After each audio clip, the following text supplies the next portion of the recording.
Hey Zook family, welcome back. It's Sunday, and that means we're in Las Vegas with our favorite chat of the week. Ron, how have you been? How is life treating you? Good, good. It's starting to get back, I guess, to a state of normal here. There's a lot more activity. I think I might have told you last week when I went to continue some of the Las Vegas tours. It was getting to be a little bit more challenging because of the people. It's funny. I actually was driving on the strip last night, and there's parades of bikes now. Like we're joking around that there's like bike gangs, but literally I probably saw 300 people on bikes on Las Vegas Boulevard. And I think that everyone's kind of trying to get the bucket list checked off of doing that. It's funny. I'm hearing more and more friends now saying, hey, this weekend I'm going to rent bikes and ride the strip, because I think obviously as we progress towards the casinos reopening, most of them on June 1st, I think we start losing out this kind of fun opportunity, kind of a bright spot in this whole thing. It's great that there's a degree of normality returning and a bit of excitement to come out of it. I find that this is a time when a lot of people are becoming creative. And one of the elements that we got a lot of positive feedback from our conversation last week was the end of the segment where you showed us your campaign. And I know you've done, as you said, maybe 300 of these style of shoots and videos. And this is something that a lot of people looking in who, let's be honest, are redefining their outlook to a digital side, communicating through social media. You were one of the pioneers of the movement into the digital side, because the campaign you showed us last week was a video that would have gone out via websites, social medias, and newsletters to capture people's imagination, to make them want to come to Vegas. And you've done shoots with huge number of acts. But the scary thing from my perspective is you've done all of them almost simultaneously, because your campaigns have included multiple big acts at once. I remember you telling me in a private conversation that you've done it with Diplo, Major Lazer, David Guetta, Nikki Romero, all in one shoot. And I gather that's one that you want to go into greater detail to educate us about right now. The crazy thing was when I kind of started this endeavor to kind of bring a lot of the creative assets in house, there was some pushback. I was kind of looking for something where, when you look at kind of normal businesses, a lot of times on a casino, resort, nightclub side, sometimes they're outsourcing these things to agencies, and they're looking for the agency to kind of create the concept and to build these things out. And what I've noticed in my time is, if you're an executive on the casino side, or if you're an operator or an owner, working with an agency a lot of times gives you this sense of security. They're an agency, they replicate this, they do this hundreds of times, thousands of times a year. So we had been doing a lot of one-offs, and a lot of that over a 5-6 year period was, I think, to really show the property, also the nightlife team, but also even the agents and managers, that we had the ability to do this on a larger scale. And then it got to the year 2016, and in that year, we had been like concepting this and sitting there, and we finally we got into a room, we do these brainstorms, and I said, what if we did a whole campaign? And again, a lot of that influence was taken from looking at how fashion brands did it. Fashion brands on a quarterly basis were going out and they were shooting campaigns, and then obviously they were building that into presenting the looks at like a fashion week, and then you'd see the campaign come out following that. And again, everything had this tied aesthetic together. And I said to myself, we're really no different, right? We're shooting this campaign, and then bam, the year comes, we're going to have a moment to release the campaign. And then our version of a fashion show is the artist's live performance in space. And now we have all these assets that are going to reinforce what's going on. So I go to the hotel, and my counterparts in the club side, and I'm like, I'm explaining this idea. Now, keep in mind, when we're talking about an idea of this, we're talking about shooting 30 artists. And we're talking about having to do this over probably about a 45-day period. And you're also talking about a situation where you're trying to get as much content. And now on the DJ side, on the artist side, you're sometimes getting a lot of pushback. And a lot of people don't understand that you're seeing that finished ad or photo. There was probably 5 to 10 man hours of conversation, because every time we went to an agency, because we weren't an agency ourselves, this is an internalized team, we literally had to pitch them. So we're actually preparing a deck and explaining to them what the campaign is, getting them to sign off. Then you're bringing them in for 8 hours to actually do the shoot. And the tough part about that was the first year we did it, you had people on set that, like, I think I've mentioned this before. It's like you're kind of having to pivot and fake it a little bit because shit's going wrong, but stuff's going wrong. But the only people that know stuff's going wrong is the people on set that you're working with. Like the actual subject themselves, the artist doesn't know something's wrong unless you tell them. Like if you know the light blowout or you knew the memory card was messed up or something, they don't know that unless someone's like, "Oh, I can't believe the memory card failed." Then you're like, "Oh." But so we started doing this, and we basically had some of the biggest artists in the world that were actually participating. So, you're doing Diplo, Major Lazer, Marshmello, Chainsmokers, and then we messed up. So we had and I remember telling you this story. So we had the opportunity to shoot David Guetta and get his collateral in when he was in Vegas, and we missed the window. And because we missed the window, we're now kind of, I don't want to say chasing David, but we're now speaking to his team about, hey, where can we connect with David to actually get this photo shoot in? We need to get this photo video shoot in because keep in mind, he's our premier act for the property, and we don't have any collateral. So conversations keep going on, and we know we're releasing the first week of January. And now we're in December. And we have everyone else done except David Guetta, Nikki Romero, and Dimitri Vegas Like Mike. And the reason we didn't have Nikki or Dimitri Vegas Like Mike completed was they had signed on after. So now we're in a situation, and as we're getting deeper into December, we don't know what we're going to do. And then all of a sudden, David's team comes back and says, hey, he's doing a writer's camp in Ibiza. Can your team come out to Ibiza and do the photo shoot here? So keep in mind, we weren't going to be able to take 8 people to Ibiza. So we take this smaller crew. There's 4 of us. And we decide we're going to fly to Ibiza. So now the other trick was, how do we get Nikki Romero and Dimitri Vegas Like Mike to actually come to Ibiza? So now we're centralized there. And there's like a small studio. Now keep in mind, I don't know if anyone's ever been to Ibiza in December, but it's essentially shut down. So there's like, it's probably similar to some cities right now, but like pretty much everything was shut down. It's obviously a very seasonal place, and we're there in the complete dead of the off season. And we have to collect all of this content, and we've got to organize this. So, and keep in mind, it's raining, and half of our stuff breaks on the way over there, by the way. So half the equipment we brought actually is broken by the time we land. And you knew it was broken when you pick up the bag, and it sounds like it's just shaking, like loose broken parts. So I remember like us just like starting it out miserable, and then checking into this like Airbnb in Old Town where it's raining, the roof's leaking, there's no heater, and this is beginning our journey. So this is A-star production. This is a good insight for people out there who think that it's all glitz and glamour. It's really not. You're making the most of what you can, right? You're doing it with really limited stability, limited features, and you're trying to produce something incredible to come out of. Oh yeah, I mean you're basically you're pulling together a budget, and at a lot of points, not to say there's people rooting against you in a sense, but there is definitely people who coming into this were probably questioning the output of what this campaign was going to be. And here's the craziest thing about it. I think some of the best footage and photos we got were of David. And it was the longest journey to do it. I mean, everyone else, we essentially had built a mock studio inside the Wynn. And people are coming down, the regular artists, Marshmello, Chainsmokers, they're coming down from their rooms. They're coming right in.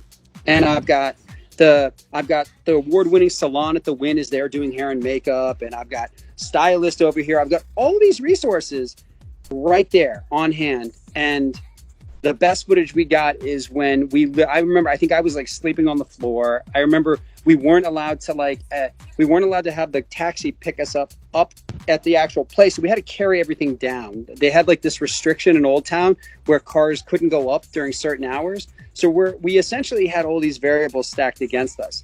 And then it's raining also. So that made it even more difficult. But David Guetta, but like the second day we're there, we shoot David Guetta, right? Amazing. Like photos come out great. The video content is amazing. And we're waiting for our second day, right? So second day is Nikki Romero, okay? Now, what actually I want to say, so one thing with David was, I don't know if anyone remembers, David Guetta used to have like really long hair. And when we go to shoot, David's like, man, I wish I would have got a haircut before the shoot, because he had planned on cutting his hair. And he even said, he goes, when's this going to come out? And I said, well, the first part's going to come out in January, but your specific ads, they're going to come out like all season starting in March. And he's like, well, by March, I'm probably going to have a different hairstyle. So David had his own like stylist there with him, and she actually pinned his hair back. So from the photos, it looks like it's already cut, but in reality, his hair was like super long. So we get the photos, everything's done, and we're not really thinking about hair and makeup because David had like his people with him, right? So the next morning, at the time I believe it was CAA, I get an email that says, "Hey, we'd like to look at the portfolio for the hair and makeup person that's going to be on site to approve it." Now, keep in mind, at the Wynn on site, we never had that issue because we just said, "Oh, the Wynn Salon's handling it, and it's 5-star property. No one's going to question that." We didn't have that. So I'm like debating. I'm like, how do I email these people back? Now, keep in mind, we don't know anybody in Ibiza, and it's a really sleepy town this time of year. So we essentially improvised, and we said, yeah, we're working on it. We'll have someone on site, and we'll update you. Well, we never updated them. And so what we went and did is we stopped by like a little general store that was open, and we picked up like some general like hair supplies. And Nikki Romero is the guy we're shooting the next day, and he shows up. And basically, I posed as the hair and makeup person. Now, luckily, he didn't ask for makeup because he didn't want it, but we didn't have any makeup. So there's nothing I could have even faked if for some reason he wanted makeup, but he didn't. But I did his hair. So I'm sitting there, I'm doing his hair, and he's on Instagram, right? And he's Instagramming me doing his hair. And it's, getting ready for a photo shoot. All of a sudden, people I work with back in the States are texting me like, why are you brushing Nikki Romero's hair? Now, here's the crazier thing. We get through the entire shoot with him believing that I'm the hair and makeup person. Instead of being the head of marketing who's running the campaign, Nikki Romero believes that you're simply the hairdresser for the day. Correct. And here was the thing. The other guy that was with me, Jared took on the role of the guy directing the shoot, because at this point I was the hair and makeup guy. So I'm like standing off on the side, and we've got this kind of Cyrano de Bergerac thing going on where I'm literally texting Jared to direct things in, because again, at this point I'm the hair and makeup guy. And I remember afterwards, like going to Jared, I'm like, how come we didn't just have you be the hair and makeup guy? And there was really like no answer to that. But I think he actually already knew Jared, so it would have been a little bit hard to sell. But the journey didn't end there, because then we were supposed to shoot Nikki Romero Dimitri Vegas, like Mike. There was like a day gap, and then we were shooting them. Well, all of a sudden, it's like a storm out there, right? And something happened with their flights, and they had to cancel. Okay, so we don't end up shooting them. So I have no content for them. And something happened. They had like a super short window. They were literally flying in from Barcelona, doing the shoot with us, and then they were leaving. Well, when the flight got messed up, it completely like eliminated that opportunity. Not only did it eliminate that opportunity, but then the day we were supposed to fly out, there was no flights. So we're now kind of trapped in Ibiza, and it's literally like raining like every day. And I remember just thinking to myself, like, I mean, I've got 2 small kids. So I remember thinking to myself, I'm going to miss Christmas because I'm out here shooting. And then the other thing is we actually had to get back to the States because the entire campaign was releasing a week later, like a week to 10 days later. And I had to get all of the stuff back to the actual video editors and the photo editors. And keep in mind, like, for some reason, the Wi-Fi was just like non-existent. So we had this like hard drive, and the hard drive was like gold. And I remember we had it, and we instantly made a copy of it because we had like this bad luck with a hard drive before. But never before did I look at this. I after that experience, I never took for granted again the ability to just walk into some place and do a shoot, because I remember by the time we got home, the camera was broke.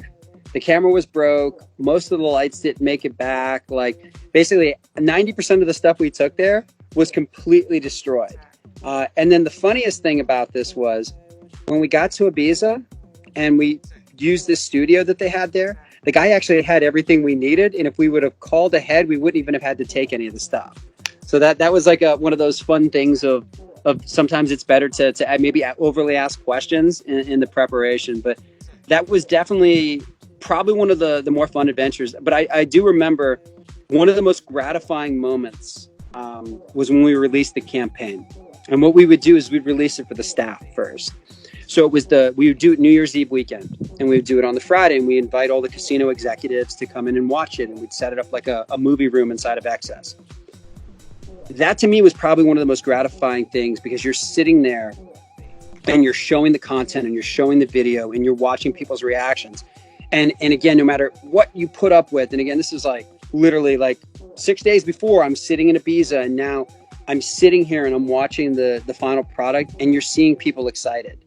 And I'm looking around that room, and I'm seeing executives that maybe they weren't rooting against us, but obviously there was some doubt. Hey, can these guys pull this off? And you just saw the way they're looking at this, and essentially there was a sense of pride that came from that, because now here we've done something that probably had a 10x value going outside, and this internal team that essentially had come together and figured out solutions on their own had put together something really amazing. And it was funny because then from then on, it was not just, hey, what are we doing what are the nightlife guys doing? It's how can you help on other things? How can this team replicate this in restaurants, etc. And it actually was a really good feeling. And I remember looking around the room and seeing some of these guys who were at very young stages in their career. And it was super gratifying to know that I got to be part of them creating something amazing. I think that's an incredible story, because it's a very fun story for starts. But if you look at the serious side, you look at the learning curve from it, it shows that take the location away, take Ibiza away, you can make something out of nothing. And even if you face problems during a shoot, during a campaign, during any work or operational base, you can rescue it. Number two, which I think is a very Zouk-centric belief, is the humility for you to step in and do the hair, and we can laugh and joke about it, but you had no problem getting hands on doing whatever you needed to do to make sure the artist was comfortable and get the project done. And three is the ability to work on really short turnaround times, because you say it, being in Ibiza on Sunday, then relaunching it on Saturday, 6 days apart, a very fast time to get a turnaround, and people out there will look at the campaign and will show elements of it. Thank you so much for sharing it with us. Think, wow, it must be like, you must have had teams of hundreds, and you must have had all sorts of equipment. It's just not the case, but you made the most of the situation. I think there's a great learning curve for anyone looking in saying, I can't do what Ron does. Yeah, a lot of experience, a lot of learning, and years go into it, but you can make something out of nothing. And I think that's a phenomenal story to identify that. Yeah, I think we talked about it before. It's you got to walk into these things not cocky by any means, but a certain level of confidence, because the second you start doubting your ability to do it, shit goes wrong, or stuff really does go wrong. So it's having that ability to say, you know what, I can make this happen. I've got this. There's gonna be things that don't work perfect, but let's just figure the solutions out as a team, and it happened, and again, that was probably, I'll be honest, I don't want to say it was like my favorite campaign, but it really was, because leading into it, I think there was the most scrutiny about it, and coming out of it, I think there was the most gratification just on the type of feedback and the type of positive comments and statements that were made. So it was a really good feeling. It was a complete turnaround from, I think, what some of the expectation was from some of the core members of the executive team. So Ron, that's awesome, and I'm very excited to say that we can actually see the campaign now. Do you want to bring us into an introduction to this, and we'll roll the video? Yeah, what you're seeing here is we'd always try to find ways to highlight the roster, and when I mean the roster, it's it's kind of our big grand video. We want to get excited about a bunch of different artists on this roster, and we'd find the most, I don't want to say simple, but very artistic means of connecting these artists together. And again, playing within sometimes the interpolitics that go on with talent and entertainment. And in this video, still, even today, this is about 4 years old, this still holds really kind of true as far as a trend. It's still very trend fit in this sense. So this is actually the residency release video.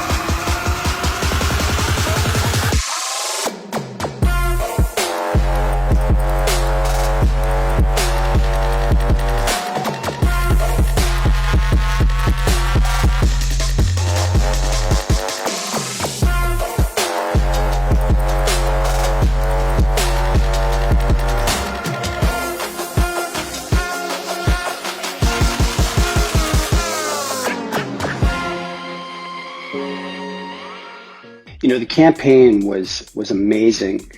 And part of the creative process is always being able to vibe with the people that you're working with. There has to be this connection. And, as we're going through this process and when we're trying to position the right photographer, we had built out the conceptual, and we're trying to find the right photographer that could help bring this to life. And also understanding that there were so many assets on top of still imagery, and how do we bring that to life, and how do we create a connection between some of the video and the photography and just the art. And that was really what it was, is how are we going to go out and how are we going to produce art? And as we're going through this process, this art dealer who we had been talking to and kind of asking for his guidance had mentioned a gentleman named Tyler Shields. And we get on the phone with Tyler and we're having a conversation and we're kind of sharing some of the vision. And obviously we're looking at his work, and his work's amazing. He's doing like all these gallery shows, all these art shows. And, my fear was, you get very excited about this opportunity to work with this guy, especially in my position where, I'm trying to really amplify what we're doing. And here we have this photographer that essentially had global recognition at that point. And obviously that's 4 years ago now, and he's even just gotten bigger and bigger. And how do we make this work?